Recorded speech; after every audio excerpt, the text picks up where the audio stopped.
حالیہ جنگ میں ایران نے پڑوسی ملک عراق کے نیم خود مختار علاقے کردستان میں موجود ایرانی کرد گروہوں کے خلاف بڑے پیمانے پر فوجی کارروائیاں کی ہیں۔ ایرانی میڈیا کے مطابق یہ حملے ان علیحدگی پسند قوتوں کے خلاف کیے گئے ہیں جو بارڈر کے دشوار گزار پہاڑی علاقوں میں پناہ لیے ہوئے ہیں۔ ایرانی افواج نے ان حملوں میں سلیمانیہ شہر میں واقع کرد مراکز کو میزائلوں اور ڈرونز سے نشانہ بنایا ہے۔ یہ کارروائی ایک ایسے وقت میں سامنے آئی ہے جب عالمی میڈیا میں یہ خبریں گردش کر رہی ہیں کہ امریکی صدر ڈونلڈ ٹرمپ نے کرد گروہوں کے ساتھ رابطہ کیا ہے تاکہ کردوں کو ایرانی حکومت کے خلاف بغاوت کے لیے اکسایا جا سکے۔ رپورٹس کے مطابق ٹرمپ نے عراقی کردستان کے اہم رہنماؤں مسعود بازرانی اور بافل طالبانی سے ٹیلی فونک رابطے کیے ہیں۔ اس کے علاوہ ٹرمپ نے ایرانی کرد گروہ Kurdistan democratic party of Iran کے سربراہ مصطفیٰ ہجری سے بھی بات کی ہے جو اس وقت عراقی کردستان ریجن میں پناہ لیے ہوئے ہیں۔ اس رابطے کا مقصد بظاہر تو ایران کے اندر حکومت مخالف مسلح بغاوت کو ہوا دینا ہے، تاہم ابھی تک نہ امریکہ اور نہ ہی کسی کرد گروپ نے باقاعدہ طور پر آپس میں کسی انڈرسٹینڈنگ یا معاہدے کے طے ہو جانے کی تصدیق کی ہے۔ لیکن اس صورتحال نے عراقی کردستان کی قیادت کو ایک مشکل اور پیچیدہ پوزیشن میں لان کھڑا کیا ہے۔ دراصل عراقی کردستان کی حکمران جماعت کردستان ڈیموکریٹک پارٹی تہران کے ساتھ براہ راست تصادم نہیں چاہتی۔ عراقی کردستان کے صدر نیچروان بارزانی نے ایرانی وزیر خارجہ کو یقین دہانی کرائی ہے کہ ان کا خطہ ایران کے خلاف کسی بھی تنازع کا حصہ نہیں بنے گا۔ اس محتاط رویے کی بڑی وجہ 2023 میں عراق اور ایران کے درمیان ہونے والا وہ سیکیورٹی معاہدہ ہے جس کے تحت عراق نے اپنی زمین پر موجود ایرانی مخالف گروہوں کو غیر مسلح کرنے کا وعدہ کیا تھا۔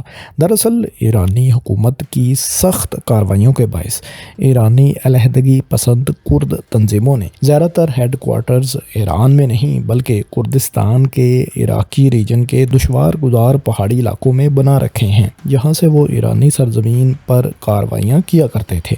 2023 کا ایران اور عراق کے درمیان یہ معاہدہ کرد گروہوں کو غیر مسلح کرنے کے لیے اور انہیں ایران کے بارڈر سے دور لے جانے کے لیے ظاہر ہے کیا گیا تھا۔ دوسری جانب عراقی کردوں کے لیے چیلنج یہ بھی ہے کہ وہ ایک طرف امریکہ کے اسٹریٹجک اتحادی کے طور پر دیکھے جاتے ہیں۔ دلچسپ امر یہ ہے کہ امریکہ کے عراق میں بیشتر فوجی اڈے بھی کرد علاقے میں ہی قائم ہیں۔ عراقی کردوں کے لیے صورتحال پیچیدہ اس لیے بھی ہے کیونکہ عراقی کردستان ریجن کی اپوزیشن جماعت patriotic union of Kurdistan Iran کے خلاف کسی کارروائی کا حصہ بننے کے حق میں نہیں۔ موجودہ عراقی صدر کا تعلق اسی جماعت سے ہے اور عراق نے تو علی خامنائی کی شہادت پر 3 روزہ سوگ کا اعلان بھی کیا تھا۔ لہٰذا اگر عراقی کرد ایران کے خلاف کوئی بھی کارروائی کریں گے تو نہ صرف ایران انہیں براہ راست نشانہ بنائے گا بلکہ ان کے اپنے ریجن یعنی عراق سے بھی ان کو مخالفت کا سامنا ہوگا۔ ایسے میں ایرانی کرد ہی بچتے ہیں جو عراق میں موجود ہیں اور ایرانی حکومت کے خلاف ہتھیار اٹھا سکتے ہیں یا ایرانی کردستان کی آزادی کا اعلان کر سکتے ہیں۔ ظاہر ہے امریکہ کے اسٹریٹجک مفادات اس وقت ان لوگوں سے وابستہ ہیں، لہٰذا امریکہ انہیں ہتھیار بھی فراہم کرے گا اور ہو سکتا ہے ان کی آزادی کو بھی تسلیم کر لے۔ ایسا کرنے سے ایک اور نیا تنازع بھی جنم لے سکتا ہے اور امریکہ کے ترکی سے تعلقات بھی خراب ہو سکتے ہیں کیونکہ ایسی کسی ڈیولپمنٹ کی صورت میں کردستان ورکرز پارٹی PKK ترکی میں بھی اپنی کارروائیاں ظاہر ہے تیز کر دے گی اور آزادی کا مطالبہ بھی ترکی سے کرے گی۔ ظاہر ہے یہ ایک پیچیدہ صورتحال ترکی اور امریکہ کے درمیان جو کہ دونوں نیٹو اتحادی ہیں بن جائے گی۔ دوستوں موجودہ صورتحال کے بارے میں تو ہم نے آپ کو اپڈیٹ کیا، اب ہم آپ کو کردوں کے بارے میں یہ بتاتے ہیں کہ ان کی ہسٹری کیا ہے، کرد لوگ آخر کون ہیں، یہ کہاں پر آباد ہیں اور تاریخ ان کی کیا ہے۔ دوستو ایران، عراق، شام اور ترکی کے درمیان پھیلا یہ وسیع و عریض خطہ کردستان کہلاتا ہے۔ اس خطے کا رقبہ 4 لاکھ مربع کلومیٹرز کے لگ بھگ ہے اور یہاں رہنے والوں کو کرد کہا جاتا ہے۔ ترکی میں ان کی آبادی 1.5 سے 2 کروڑ کے درمیان ہے، ایران میں 1 کروڑ 20 لاکھ، عراق میں 65 لاکھ اور شام میں 25 لاکھ کے قریب کرد آباد ہیں۔ یوں کردوں کی ٹوٹل آبادی 3.5 سے 4 کروڑ کے لگ بھگ بنتی ہے۔ کرد لوگ دنیا کا سب سے بڑا نسلی گروہ ہیں جن کی اپنی کوئی بھی الگ ریاست نہیں، لیکن وہ مشترکہ زبان، قدیم ثقافت اور سرحدوں سے بالاتر تاریخ کے ذریعے ایک دوسرے سے جڑے ہوئے ہیں۔ اگرچہ ان کی اکثریت سنی مسلمان ہے، لیکن ان میں یہودی، کرسچنز اور دیگر مذاہب کے لوگ بھی شامل ہیں۔ ان کے پاس اپنا الگ ملک کیوں نہیں؟ آئیے آپ کو بتاتے ہیں۔ جنگ عظیم اول سے پہلے کردوں کا زیادہ تر علاقہ سلطنت عثمانیہ کا حصہ تھا، لیکن 20ویں صدی کے اوائل میں یہ سلطنت زوال پذیر ہو چکی تھی اور جنگ عظیم اول میں عثمانیوں کو اتحادی طاقتوں برطانیہ اور فرانس وغیرہ سے شکست کا سامنا کرنا پڑا تھا۔ 1920 میں ٹریٹی آف سیوری کے تحت سلطنت عثمانیہ کے زیر اثر علاقوں کو اتحادی طاقتوں نے آپس میں تقسیم کر لیا تھا۔ اس معاہدے میں کردوں کے لیے ایک خود مختار ریاست کی گنجائش رکھی گئی تھی اور کرد رہنماؤں کو امید تھی کہ اب ان کا اپنا ملک بن جائے گا، لیکن ان کی یہ امید مختصر ہی ثابت ہوئی، کیونکہ مصطفیٰ کمال اتا ترک نے اتحادیوں کے خلاف آزادی کی جنگ شروع کر دی اور ان کے کنٹرول والے بیشتر علاقے دوبارہ حاصل بھی کر لیے اور ماڈرن ترکی کی بنیاد رکھی۔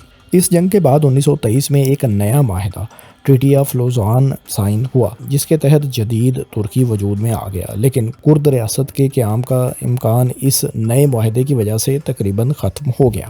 یوں کردستان ملک کا آئیڈیا نقشے پر آنے سے پہلے ہی مٹ گیا اور کردوں کا وطن برطانیہ اور فرانس کی کھینچی گئی سرحدوں کے باعث ترکی، عراق اور شام میں تقسیم ہو گیا۔ جہاں تک ایران کا تعلق ہے تو وہاں کردوں کی موجودگی کی کہانی صدیوں پرانی ہے۔ 17ویں صدی میں صفوی اور عثمانی سلطنتوں کے درمیان ہونے والی جنگوں نے کرد علاقوں کو ان دو بڑی طاقتوں کے درمیان تقسیم کر دیا تھا، جس کا ایک حصہ موجودہ ایران کے پاس پہلے سے ہی تھا۔ دلچسپ بات یہ ہے کہ پہلی جنگ عظیم کے بعد جب عثمانی امپائر ختم ہوا تو ایران نے اتحادیوں سے مطالبہ کیا تھا کہ عثمانیوں کے زیر اثر بقیہ کرد علاقہ بھی ایران کو دے دیا جائے، مگر اتحادیوں نے یہ مطالبہ تسلیم نہیں کیا تھا۔ یہی وجہ ہے کہ آج کرد قوم ان 4 ملکوں یعنی ترکی، عراق، شام اور ایران کے درمیان تقسیم ہو کر رہ گئی ہے اور اپنی شناخت اور اپنے لیے الگ ریاست کی جنگ لڑ رہی ہے۔ دوستو، اب ہم ان 4 ممالک میں الگ الگ کردوں کی جدوجہد پر بات کرتے ہیں، جہاں وہ ایک طویل عرصے سے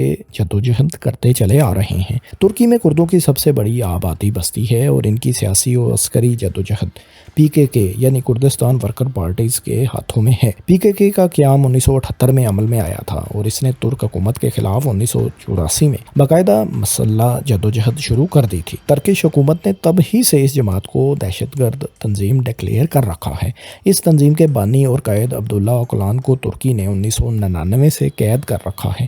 اگرچہ اوکلان نے 2025 میں اپنے گروپ کو ہتھیار ڈالنے کا مشورہ دیا تھا، لیکن ایسے گروہوں کی تاریخ بتاتی ہے کہ یہ کسی بھی وقت دوبارہ بھی ہتھیار اٹھا سکتے ہیں۔ PKK اور اس کے حامی جنگجو دراصل شام میں سرحد کے قریب پہاڑی اور میدانی علاقوں سے ترکی کے اندر حملے کرتے تھے۔ 2019 سے ترکی نے اپنی سرحدوں کو محفوظ بنانے کے لیے شام کے ساتھ سرحد پر شام کے اندرونی علاقے میں تقریباً 30 کلومیٹر چوڑا ایک بفر زون بنا رکھا ہے۔ اس بفر زون کا بنیادی مقصد PKK اور اس کے ہم خیال گروپس کو اپنی سرحد سے دور رکھنا ہے۔ ترکی اس 30 کلومیٹر چوڑے علاقے کو نہ صرف کرد جنگجوؤں سے مکمل طور پر محفوظ رکھنے کے لیے استعمال کرتا ہے، بلکہ ان لاکھوں شامی مہاجرین کو بھی دوبارہ یہاں بسا رہا ہے جو اس وقت ترکی میں مقیم ہو چکے ہیں۔ ترکی کردستان کے معاملے میں اتنا حساس ہے کہ اس نے سویڈن اور فن لینڈ کی نیٹو میں شمولیت کو بھی ایک طویل عرصے تک روکے رکھا تھا، کیونکہ ترکی کا مطالبہ تھا کہ یہ یورپی ممالک اپنے ہاں موجود PKK کے حامیوں کے خلاف سخت کارروائی کریں اور کرد گروپس کی پشت پناہی مکمل طور پر بند کریں۔ شام میں کردوں کی جدوجہد ہمیشہ سے اتار چڑھاؤ کا شکار رہی ہے۔ یہاں کردوں کی سب سے بڑی فوجی اور سیاسی قوت سیرین ڈیموکریٹک فورسز ہیں، جس کا مرکزی عسکری ونگ پیپلز پروٹیکشن یونٹس یا YPG کہلاتا ہے۔ SDF کا بنیادی مقصد شمالی شام میں کردوں کے لیے ایک الگ خود مختار انتظامی نظام قائم کرنا ہے، جہاں وہ اپنی زبان، ثقافت اور مقامی قوانین کے مطابق زندگی گزار سکیں۔ شام کی خانہ جنگی کے دوران امریکہ اور SDF کے تعلقات مثالی سمجھے جاتے تھے۔ اس قربت کی بنیادی وجہ اسلامک اسٹیٹ داعش کا بڑھتا ہوا خطرہ تھا۔ 2013 میں جب داعش نے شام کے وسیع علاقوں پر قبضہ کرنا شروع کیا تو امریکہ کو زمین پر ایک ایسی منظم اور مؤثر قوت کی ضرورت تھی جو اس کے خلاف عملی جنگ لڑ سکے۔ اس موقع پر شامی کرد جنگجوؤں نے اپنی سرزمین کے دفاع کے لیے غیر معمولی جرأت اور مزاحمت کا مظاہرہ کیا۔ اس کے بدلے امریکہ نے انہیں جدید اسلحہ، فضائی مدد اور عسکری تربیت وغیرہ فراہم کی، جس سے داعش کے خلاف اہم کامیابیاں حاصل ہوئیں۔ تاہم 2024 کے آخر میں بشار الاسد کی حکومت کے خاتمے اور نئی شامی حکومت کے قیام کے بعد خطے کی سیاسی صورتحال تبدیل ہو چکی ہے۔ امریکہ نے جب یہ محسوس کیا کہ داعش کا خطرہ اب بڑی حد تک کم ہو چکا ہے تو اس نے نئی شامی حکومت کے ساتھ تعلقات کو ترجیح دینا شروع کر دی اور SDF سے کسی حد تک دوری اختیار کر لی۔ 30 جنوری 2026 کو ہونے والے معاہدے نے شامی کردوں کی اپنی الگ فوجی حیثیت ختم کر کے نئی شامی فوج میں ان کو ضم کر دیا ہے۔ نئے انتظام کے تحت کردوں کو مکمل آزادی تو نہیں ملی، لیکن انہیں کچھ محدود حقوق اور انتظامی اختیارات ضرور دیے گئے ہیں۔ دوسری طرف امریکی افواج بھی بتدریج شام سے نکل کر عراق کے کرد علاقوں میں اپنے اڈوں کی طرف منتقل ہو رہی ہیں تاکہ خطے میں ایران کے خلاف نئی صف بندی کی جا سکے۔ عراق میں کردوں کی سیاسی جدوجہد باقی خطوں کے مقابلے میں نسبتاً مختلف اور کسی حد تک کامیاب رہی ہے۔ یہاں کردوں کے پاس اپنی منظم سیکیورٹی فورس موجود ہے جو خطے کے دفاع اور داخلی سلامتی کی ذمہ دار سمجھی جاتی ہے۔ 2005 میں عراق کے نئے آئین میں کردوں کو کردستان ریجن کے نام سے ایک باقاعدہ نیم خود مختار علاقہ حاصل ہو گیا تھا، جسے عام طور پر عراقی کردستان کہا جاتا ہے۔ اس خطے کا دارالحکومت اربل ہے جو سیاسی، معاشی اور انتظامی سرگرمیوں کا مرکز سمجھا جاتا ہے۔ اس وقت عراقی کردستان کی قیادت مسعود بارزانی خاندان کی سیاسی جماعت کردستان ڈیموکریٹک پارٹی کے ہاتھ میں ہے۔ بارزانی خاندان طویل عرصے سے کرد سیاست میں مرکزی کردار ادا کرتا چلا آ رہا ہے اور انہیں خطے کے طاقتور ترین سیاسی دھڑوں میں شمار کیا جاتا ہے۔ دلچسپ امر یہ ہے کہ امریکہ کے بیشتر فوجی اڈے بھی اسی کرد علاقے میں ہی قائم ہیں۔ حالیہ عرصے میں شام سے منتقل ہونے والی امریکی فوج کا ایک بڑا حصہ بھی اسی خطے میں آیا ہوا ہے۔ ٹرمپ نے حالیہ ایران جنگ کے دوران عراقی کرد قیادت سے رابطے کیے ہیں تاکہ انہیں خطے میں ایران کے خلاف کسی کارروائی کے لیے ممکنہ طور پر استعمال کیا جا سکے۔ اس صورتحال نے عراقی کرد قیادت کو ایک پیچیدہ اور حساس پوزیشن میں لان کھڑا کیا ہے۔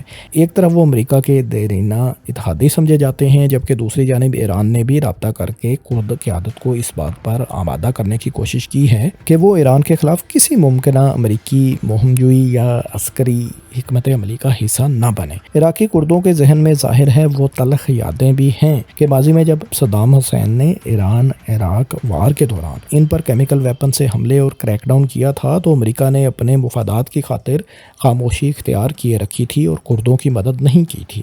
ایران نے خبردار بھی کیا ہے کہ اگر عراقی کردستان کی سرزمین ایران کے خلاف کسی کارروائی کے لیے استعمال ہوئی تو تہران اسے ہرگز برداشت نہیں کرے گا۔ یہی وجہ ہے کہ عراقی کرد قیادت اس وقت نہایت محتاط توازن قائم رکھنے کی کوشش کر رہی ہے۔ آخر میں بات کرتے ہیں ایران کی، جہاں کردوں کی جدوجہد ایک بار پھر شدت اختیار کرتی نظر آ رہی ہے۔ ایران میں کرد قوم پرست تنظیمیں جیسے کہ Kurdistan democratic party of Iran اور کومالا کئی دہائیوں سے سرگرم ہیں، تاہم ان تنظیموں کے زیادہ تر ہیڈ کوارٹرز اور جنگجو ایران کے اندر نہیں بلکہ کردستان کے عراقی ریجن کے پہاڑی علاقوں میں پناہ لیے ہوئے ہیں۔ انہی گروہوں کو ایران نے نشانہ اس حالیہ جنگ میں بنایا ہے کیونکہ تہران انہیں اپنی قومی سلامتی کے لیے خطرہ سمجھتا ہے۔ رپورٹس کے مطابق ٹرمپ کی انتظامیہ نے انہی ایرانی کرد تنظیموں کے جلا وطن رہنماؤں سے براہ راست رابطے کیے ہیں۔ ان رابطوں کا مقصد ظاہر ہے یہی ہے کہ ایران کے اندر حکومت مخالف عوامی تحریک اور ممکنہ مسلح مزاحمت کو تقویت دی جا سکے۔ یوں وہ کرد گروہ جو طویل عرصے سے اپنی شناخت اور حقوق کے لیے جدوجہد کر رہے تھے، اب خطے کی بڑی جیوپولیٹیکل کشمکش میں عالمی طاقتوں کے درمیان ایک محرے کے طور پر نظر آ رہے ہیں۔ دوستوں، مشرق وسطیٰ میں جو صورتحال پیدا ہو چکی ہے اس کا دائرہ کار بڑھ بھی سکتا ہے۔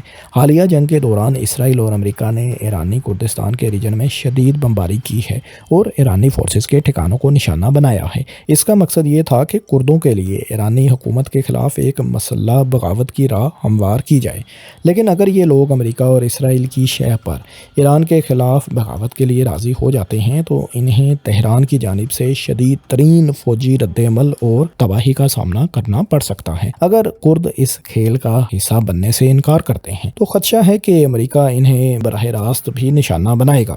یوں کرد ایک ایسی مشکل صورتحال میں پھنس چکے ہیں جہاں ہر راستہ کسی نہ کسی بڑی آزمائش کی طرف ہی ان کو لے کر جا رہا ہے۔ اکثر تجزیہ نگاروں کا خیال ہے کہ کرد ایک بار پھر عالمی طاقتوں کی پراکسی وار کا ایندھن بنتے نظر آ رہے ہیں۔ امریکہ اپنی فوجیں زمین پر اتارنے کی بجائے کردوں کو جدید ہتھیار فراہم کرنے پر کام کر رہا ہے تاکہ وہ ایران کے خلاف امریکہ کی جنگ لڑیں، لیکن اس پالیسی کے نتائج کردوں کے لیے تباہی سے کم نہیں ہوں گے۔ دوستو، آپ کمنٹس میں بتائیں آپ کو کیا لگتا ہے، کیا کرد ایک بار پھر امریکہ کے اعلی کار بنیں گے یا انہوں نے تاریخ سے سبق سیکھ لیا ہوگا؟ کمنٹس میں اپنی رائے سے ضرور آگاہ کریں، اور اس طرح کی دلچسپ معلوماتی تحقیقاتی ویڈیوز آئندہ بھی دیکھنے کے لیے بگ سوچو کو سبسکرائب کر لیں۔ شکریہ۔